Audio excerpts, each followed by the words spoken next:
సంపాదించారా? లేదురా, నేను చెప్తాను పోగొట్టుకున్నది. ఈసారి పందెం కొట్టకపోతే ఆకువిడి బిర్యానీకి పంపించేస్తాను. ఆటిని నిన్ను కూడా చేద్దావా? అమ్మా సిగ్గుపడుతున్నావు, నువ్వు తింటున్నావు దానికి పెడుతున్నావా? ఇదేట్రా మందులో మనం ఉంచుకుని చికెన్ అంతా తినేసింది. దాని పెట్ట మాసం అదే తినేసిందండి. అంటే దాని పెళ్ళని అదే తినేసిందా? మీలాగే తింగరేదవా, అది అలా సావలేదురా.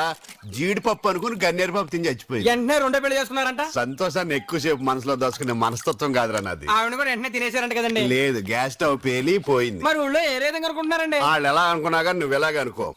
దీన్ని మెత్తగా కోసి ఈకల దూసేసి మసాలా దట్టించి బిర్యానీ వండే నేను తింటాను, నువ్వు వడ్డింది గాని. అది పెద్దరెడ్డి గారు పెంచుకున్న పందెం కోటండి, గొడవలు అయిపోతాయి. గొడవలు ఎందుకు అవుతారా? ఈకలు తీసుకెళ్లి నాయుడు గారి ఇంట్లో వాడే. వాళ్ళకి పడదు కదండి. పడదు కాబట్టే ఈ పుంజు గురించి 2 రోజులు కొట్టుకుంటారు, నరుక్కుంటారు, తిట్టుకుంటారు. మనకి ఎంటర్టైన్మెంట్ కదా.